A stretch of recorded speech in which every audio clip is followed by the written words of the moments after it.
Treino em foco, análise de exercício. E hoje bem interessante, nós vamos comparar 3 exercícios de rosca de cotovelo, que obviamente objetivam treinabilidade dos músculos flexores do cotovelo, bíceps braquial e braquial num primeiro momento e o braquioradial num segundo momento, está secundariamente sendo ativado, mas 3 exercícios diferentes e nós vamos mostrar para vocês o posicionamento do ombro, como ele muda de um exercício para o outro e vamos fazer uma discussão sobre esses exercícios em função do diferente posicionamento do ombro e não em função do cotovelo. Acompanhe o vídeo que você vai entender melhor do que eu estou falando.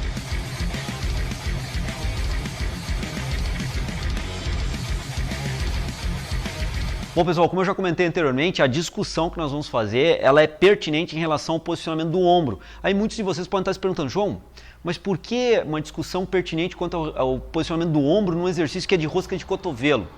É que nós vamos discutir principalmente a participação do bíceps braquial nesses exercícios. E aí nós temos que lembrar alguns aspectos de anatomia e cinesiologia.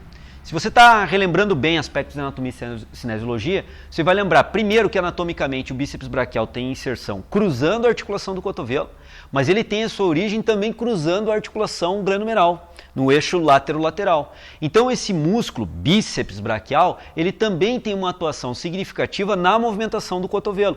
O bíceps braquial, além de flexor do cotovelo, e ele também tendo essa atuação significativa no ombro, ele também é um flexor do ombro. Então vejam bem, além de flexor do cotovelo, o bíceps braquial também é flexor do ombro. E também, pensando agora em cinesiologia, nós podemos ver as 3 funções básicas motoras do bíceps braquial, que além de flexor do cotovelo, além de flexor do ombro, ele também é supinador do antebraço. Bom, a discussão hoje é sobre o posicionamento diferenciado do ombro durante as execuções de rosca de cotovelo.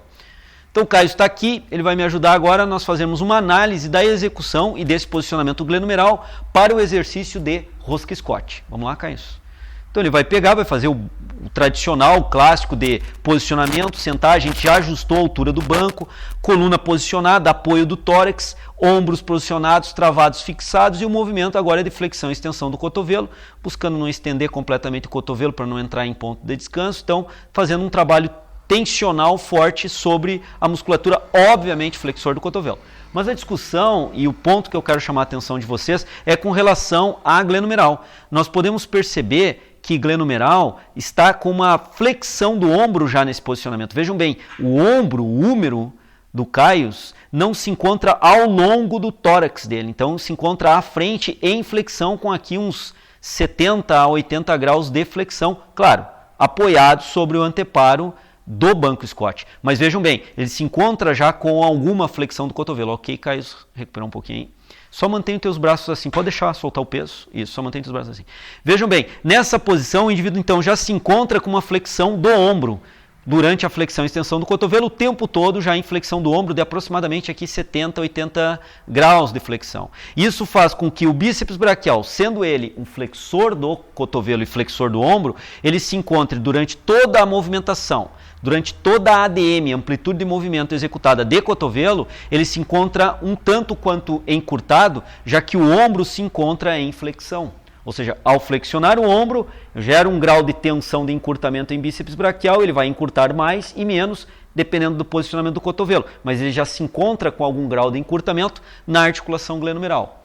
E aí nós temos que analisar depois alguns aspectos do ciclo encurtamento-força para nós vermos como é que essa projeção do ombro pode interferir numa melhor mecanismo tensional de encurtamento do bíceps braquial.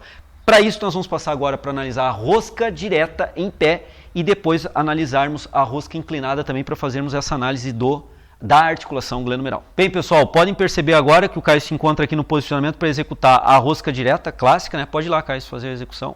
E vejam bem, o movimento agora, o braço, o húmero se encontra ao lado do corpo. No final do movimento ele faz uma pequena flexão do ombro, mas mesmo que fazendo essa flexão do ombro, ela é bem menor e só ocorre no final da fase concêntrica. E ela é bem menor do que aquela flexão do ombro que ocorria no rosca Scott. Então o bíceps braquial, o músculo bíceps braquial agora, pensando em glenomeral, ele não está tão encurtado em glenomeral quanto ele estava na execução anterior, já que agora aqui, pode relaxar, Caio, só deixa aí. O braço está ao longo do corpo, o húmero está ao longo do corpo, então, portanto, o ombro não está flexionado com aqueles 70, 80, 90 graus aproximadamente que estava no rosca Scott. Então isso permite que o bíceps braquial em glenumeral, essa é a discussão, não esteja tão encurtado quanto ele estava na posição anterior em rosca Scott. Então do ciclo encurtamento, força, que é capaz de ser produzido, quanto mais encurtado estiver um músculo, menor sua capacidade de produção de força. Essa é a regra geral, que nós já gravamos no Treino em Foco um programa sobre isso. Vai estar aqui no link do lado para que vocês possam perceber, rever essa postagem da fisiologia do treino que nós fizemos no Treino em Foco e aplicar o que nós estamos discutindo aqui. Mas a regra geral é que quanto mais encurtado estiver um músculo, menor sua capacidade de produzir força. Na situação anterior, o bíceps braquial estava mais encurtado do que nessa execução do rosca direta. Nessa execução do rosca direta, em função desse posicionamento do braço, desse posicionamento do ombro, não está em flexão, ele se encontra um pouco mais alongado, com uma permissividade de fazer o movimento dos seus sarcômeros de encurtamento e alongamento maior do que comparativamente com o rosca Scott. Agora nós vamos passar a analisar o mesmo exercício de rosca de cotovelo, porém agora na variação de rosca alternada no banco inclinado. Bom pessoal, agora nós podemos ver aqui que na rosca no banco inclinado, bilateral ou alternado, né, fazer alternado ou não, aqui está fazendo conjunto os dois lados, veja um posicionamento do braço, do húmero, em relação ao eixo do corpo. Aqui se encontra o eixo do corpo e aqui se encontra o eixo do braço. Então nós podemos perceber que existe agora uma extensão do ombro de aproximadamente aqui 30 a 45 graus. De novo, eixo do corpo, alinhamento do tórax, eixo axial do corpo e o eixo alinhamento de braço, de membros superiores. E vejo que isso interfere então, portanto, no posicionamento glenumeral. Se encontra agora com uma extensão sobre ação gravitacional, obviamente, né? Essa extensão é produzida pelo alinhamento gravitacional para baixo aqui das resistências dos halteres, posicionando o cotovelo estendido e o ombro com um certo grau, um certo ângulo de extensão. Isso permite então que o bíceps braquial, que é a discussão que nós estamos fazendo em função do ângulo glenumeral, que o bíceps braquial encontre-se nessa posição do final da fase excêntrica mais alongado do que em qualquer outra posição em final de fase excêntrica em relação aos exercícios anteriores. Com relação ao ciclo de encurtamento tensão, ciclo de encurtamento força, essa posição, por estar mais alongado ou não estar tão encurtado como nas posições anteriores, permite então ao bíceps braquial ter uma melhor eficiência de trabalho fisiológico para executar. Eu não estou discutindo aqui questões biomecânicas e vetores de tração sobre bíceps braquial. Eu estou discutindo a questão de sarcômero, o ciclo encurtamento, o ciclo tensão muscular e devido a essa posição, de novo, glenumeral, permitir um certo grau de extensão do ombro, o bíceps braquial se encontra mais alongado, permitindo ele fisiologicamente uma melhor capacidade de atuação de tensão muscular em seus sarcômeros componentes. Vamos lá, Caio, mais uma vez aí a execução do exercício. Uma certa flexão do ombro no final da flexão do cotovelo, no final da fase concêntrica, o que é normal. Alguns indivíduos treinam sem esse final de flexão. Essa final de flexão do ombro é em função do trabalho do bíceps braquial também em glenumeral, mas o ponto principal é nós vermos eixo do corpo, eixo do braço e vermos que nessa posição se encontra uma maior extensão. Ok, Caio, pode relaxar. Essa condição, então, melhora do ponto de vista fisiológico o trabalho muscular do bíceps braquial. Então, quanto mais encurtado ele estiver, menor sua capacidade de gerar tensão muscular, e isso ocorre fortemente no rosca Scott, porque, relembrando, o indivíduo se encontra no rosca Scott para executar a flexão de cotovelo, já com uma prévia flexão glenumeral de aproximadamente 45, 50, 60 graus.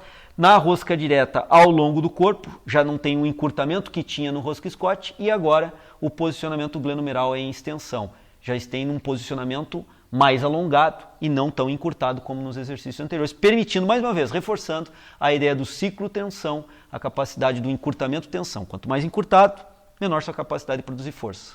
Quanto não tão encurtado, melhor a sua capacidade de produzir força.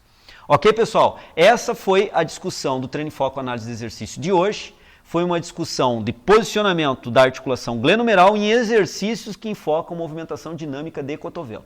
Espero que vocês tenham gostado e entendido a lógica do Treino em Foco de hoje, a abordagem que nós fizemos. Me despeço agradecendo a todos os seguidores que compartilham o nosso material e aguardo vocês na próxima sexta-feira em mais um Treino em Foco Análise de Exercício. Um grande abraço, um ótimo final de semana e até lá. A gente se vê. Excêntrica e fase concêntrica do movimento. Então vejam bem, posicionei, alinhei meus membros inferiores, estou com o joelho estendido, a coluna alinhada, faço uma flexão do cotovelo e extensão do ombro, e agora eu faço uma extensão do cotovelo e flexão do ombro, mantendo o alinhamento